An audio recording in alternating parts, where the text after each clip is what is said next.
नमस्कार, विस्तक पर आपका स्वागत है। मैं आपका सौरभ दीक्षित। साल 2025 खत्म होने वाला है और 2026 की शुरुआत हो जाएगी। 2025 में शेयर बाजार में हमने काफी उतार चढ़ाव देखा, विदेशी निवेशकों की भारी बिकवाली देखी। 2024 के सितंबर से जो शेयर मार्केट गिरना शुरू हुआ था, 2025 में वो गिरावट जारी रही, निवेशकों को काफी नुकसान हुआ था। तो अब 2026 से कैसा रहने वाला है शेयर बाजार के लिए, और सोना चांदी हो उसमें हमने अच्छी खासी तेजी देखी। तो 2026 में क्या ये तेजी जारी रहेगी?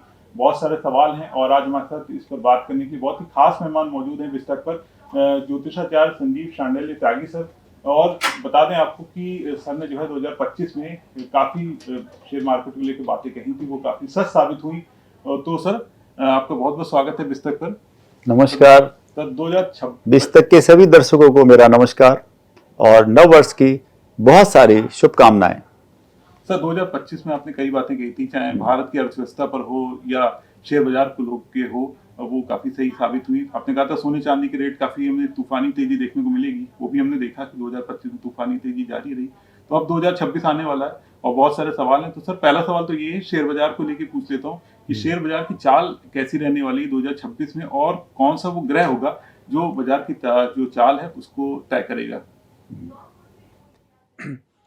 देखिए, चूंकि भारतीय share market American share market और यूरोपियन शेयर मार्केट के साथ जुड़ा हुआ है, तो मेरा अपना अनुमान ऐसा है कि 2 मई 2026 तक भारत और अमेरिका के बीच में कोई व्यापारिक समझौता हो जाएगा।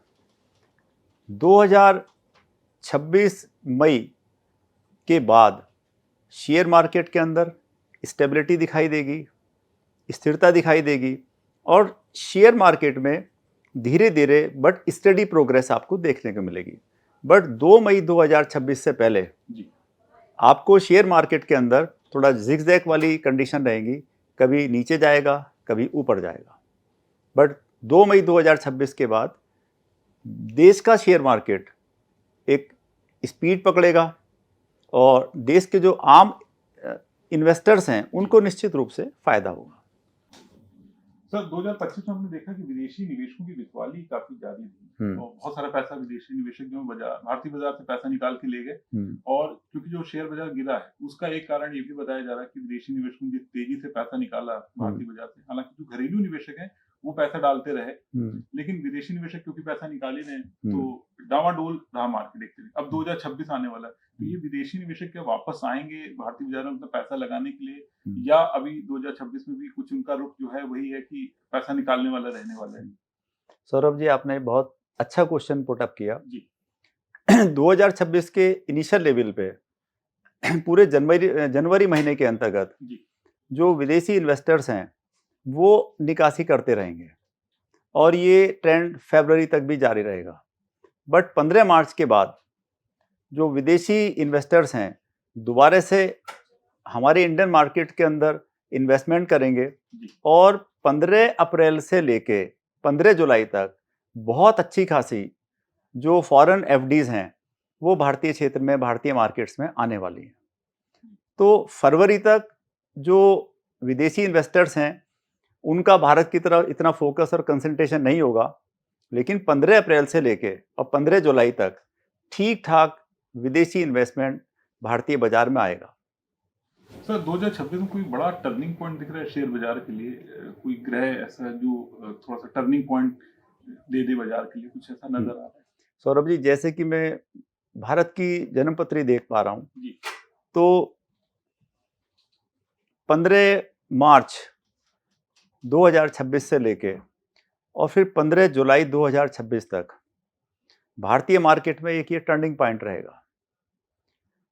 इनिशियल लेवल पे बाजार में हलचल महसूस होगी, लेकिन 2 मई 2026 के बाद क्योंकि विदेशी इन्वेस्टमेंट बहुत अच्छा आएगा और देश की जो आर्थिक स्थिति है वो सुदृढ़ होगी, तो एक ये टर्निंग पॉइंट होगा कि निश्चित और निश्चित रूप से 2026 में 15 अप्रैल से लेके और 15 जुलाई तक एक ये भारत की जो अर्थव्यवस्था है स्थायित्व की तरफ जाएगी और इकोनॉमिकल जो फील्ड है भारत का वो अच्छा खासा प्रोग्रेस करेगा।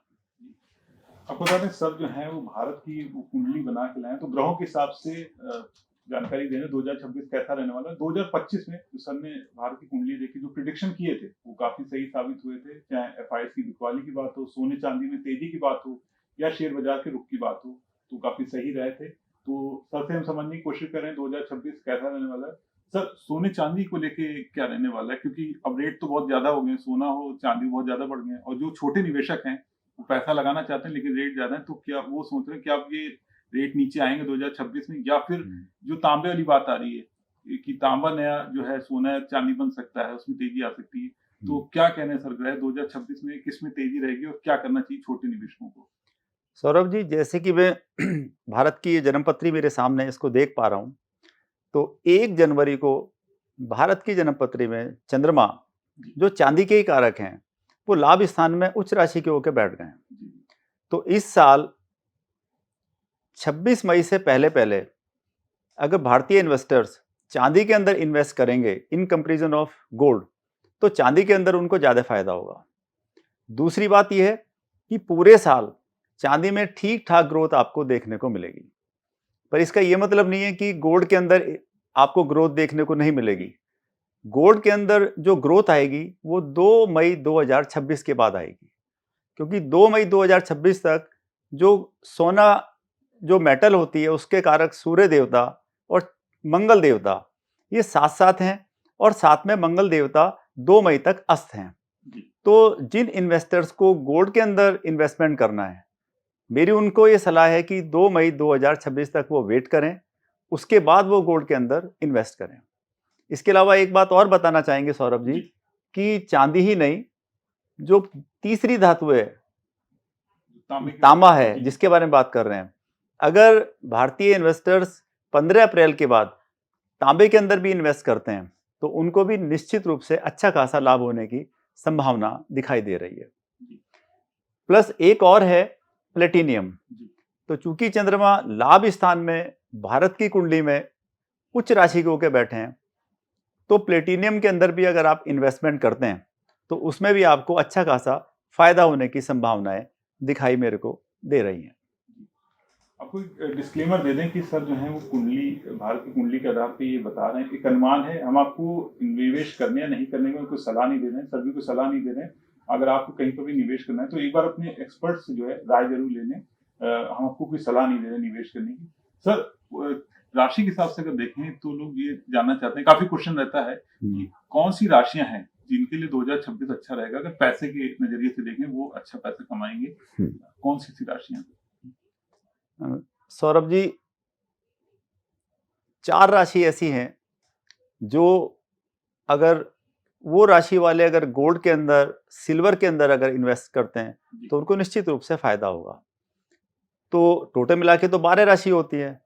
तो प्रथम राशि जो है वो मेष राशि आती है। मेष राशि और वृश्चिक राशि वाले जितने भी जातक हैं, क्योंकि मेष राशि का जो ओनर है वो मंगल देवता भाग्य स्थान में सूर्य के साथ एक बहुत शानदार योग बना के बैठा हुआ है। तो मेष राशि वाले और वृश्चिक राशि वाले अगर गोल्ड के अंदर इन्वेस्टमेंट करते हैं तो उनको, अगर अभी वो 15 अप्रैल के बाद इन्वेस्ट करते हैं तो दिवाली आते तक मेरा ये अनुमान है कि उनको अच्छा खासा फायदा होगा। तीसरी और चौथी राशि आती है कर्क राशि और धनु राशि। ये 2 राशि और मुझे ऐसी दिखाई पड़ती हैं कि इन राशि के जातक भी अगर गोल्ड, तांबा और साथ में प्लेटिनियम के अंदर अगर वो इन्वेस्टमेंट करते हैं तो उनको भी अच्छा खासा फायदा होगा।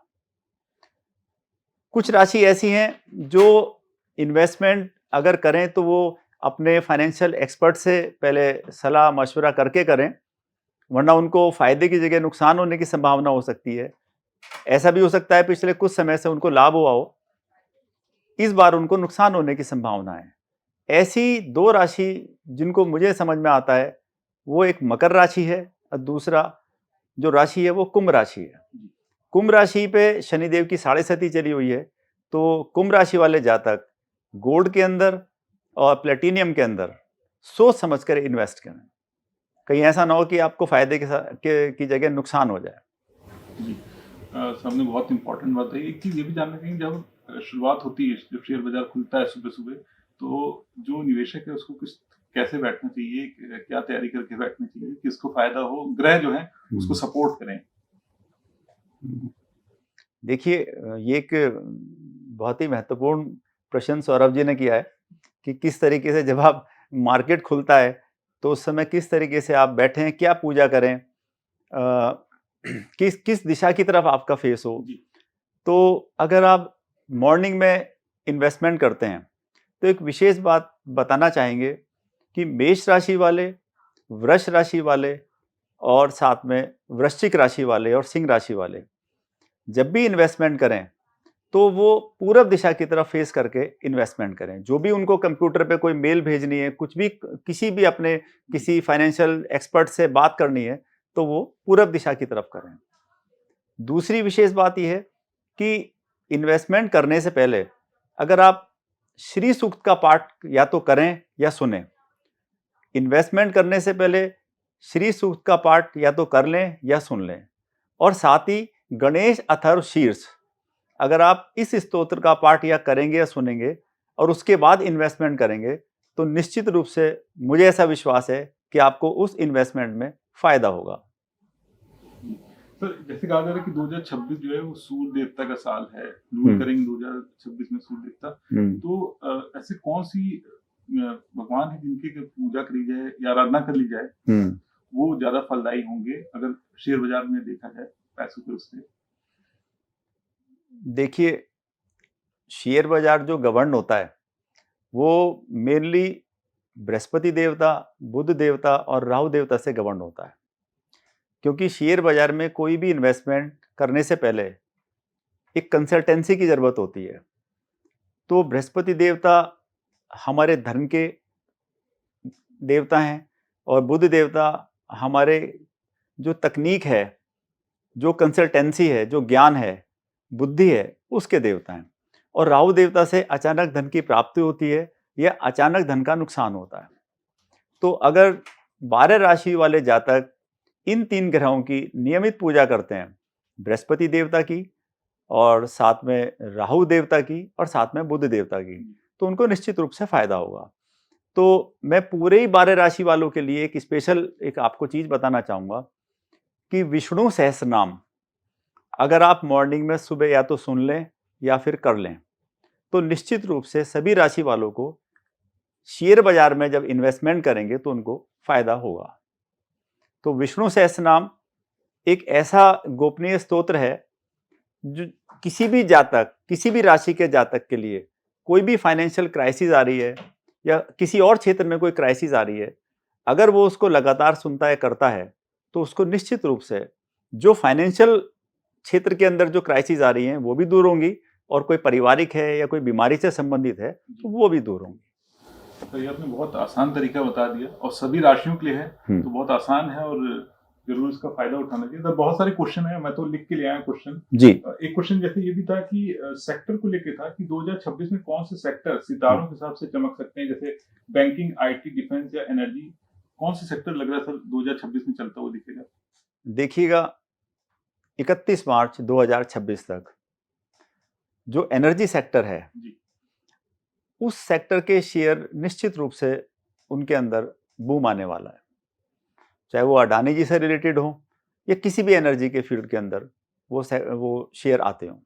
तो 31 मार्च 2026 तक एनर्जी के क्षेत्र में, उसके बाद 15 अप्रैल से लेकर और 15 जुलाई तक जो बैंकिंग सेक्टर है उसके अंदर निश्चित रूप से ग्रोथ आएगी, एक स्थिरता आएगी और ये बैंकिंग वाला सेक्टर अच्छा खासा ग्रो करेगा। और तीसरा आपने क्या पूछा? सर तीसरा सेक्टर था हमारा बैंकिंग, आईटी। आईटी का पूरे साल थोड़ा जिगजैग रहने वाला है। आईटी के अंतर्गत 15 अगस्त से लेके 15 अक्टूबर तक आईटी सेक्टर के जो शेयर हैं, जितना मैं भारत की कुंडली को देख पा रहा हूँ, उनमें ठीक ठाक ग्रोथ आएगी और बूम आएगा। लेकिन उससे पहले आईटी सेक्टर के अंदर जो भी दर्शक या निवेशक इन्वेस्ट करना चाहते हैं उनको मेरी सलाह है कि अपने फाइनेंशियल एक्सपर्ट से पहले सलाह लें, उसके बाद ही उसके अंदर इन्वेस्टमेंट करें। बट एक और सेक्टर है जो मुझे अच्छा खासा ग्रोथ जिसके अंदर मुझे नज़र आती है वो है भारत का डिफेंस सेक्टर और फार्मा सेक्टर। तो 2 मई 2026 के बाद जो फार्मा सेक्टर और डिफेंस सेक्टर्स की कंपनियां हैं उनके शेयर्स के अंदर भी रेट अच्छे खासे बढ़ने की संभावना है और इन सेक्टर्स में भी ठीक ठाक ग्रोथ देखने को दिखाई देगी। नहीं सर, एक चांदी को लेकर क्वेश्चन था, मतलब बहुत क्वेश्चन आ रहा था क्योंकि चांदी ने बहुत तेजी देखी, सोने को भी चांदी ने पीछे कर दिया, इतनी तेज चला है। तो 2026 में क्या लग रहा है, ये तेजी चांदी की बनी रहेगी या एक क्रैश आ सकता है? ये आपने सौरभ जी बहुत ही एक जनमानस को अट्रैक्ट करने वाला और मेनली जनमानस से संबंधित ही आपने ये क्वेश्चन पुट अप किया। देखिए 1 जनवरी 2026 को भारत की जो राशि जो लग्न है वृष लग्न, उसके स्वामी 8वें घर में बैठे हुए हैं सूर्य भगवान और मंगल देवता और बुध देवता के साथ। और जो इसके अंदर जो भारत की राशि है कर्क राशि, उसके ओनर वृष राशि में उच्च के होकर बैठे हुए हैं। तो इस बात की पूरी संभावना है, मुझे पूरा विश्वास है कि पूरे साल चांदी के रेट में स्थिरता रहेगी और ग्रेजुअली इसके रेट में इंक्रीजमेंट होगा। तो चांदी में किया हुआ इन्वेस्टमेंट इस साल निश्चित रूप से जनता को लाभ देके जाएगा। बट एक विशेष बात इसके अंदर मैं बोलना चाहूँगा कि चूंकि चंद्रमा स्त्री कारक है, तो अगर जो महिलाएं अपने नाम से, अपनी लड़कियों के नाम से या खुद के नाम से या किसी भी महिला के नाम से अगर चांदी में इन्वेस्टमेंट किया जाता है, वो ज़्यादा शुभ होगा। नहीं सर, प्रॉपर्टी को लेकर काफी क्वेश्चन है। 2026 जो है वो प्रॉपर्टी के नजरिए से कैसा रहेगा? जिनको प्रॉपर्टी लेनी है वो 2026 में लें, शुभ रहेगा या फिर थोड़ा सा इंतजार करना अच्छा रहेगा? देखिए, जो अगेन बहुत अच्छे क्वेश्चन पुट अप हो रहे हैं और आम जनमानस का जो ध्यान है प्रॉपर्टी के ऊपर भी रहता है। तो जैसे कि मैं भारत की जन्म कुंडली देख पा रहा हूँ, इनिशियल लेवल पर जो भूमि के कारक होते हैं वो मंगल देवता, वो राशि से अगर मैं देख पा रहा हूँ तो छठे घर में है और छठा घर होता है थोड़ा सा शत्रु, षड्यंत्र, बीमारी, इन सब चीज़ों का होता है। तो प्रॉपर्टी के ओरिजिनल कारक मंगल देवता छठे घर में है। अच्छी बात यह है कि बृहस्पति की राशि में है। तो मेरी सलाह ये है कि 2 मई 2026 के बाद जब मंगल देवता का जो अस्तपन है वो खत्म हो जाएगा और वो आगे निकल जाएंगे, उसके बाद प्रॉपर्टी के अंदर किया जाने वाला कोई भी इन्वेस्टमेंट बहुत ही ज़्यादा शुभ फलदायक।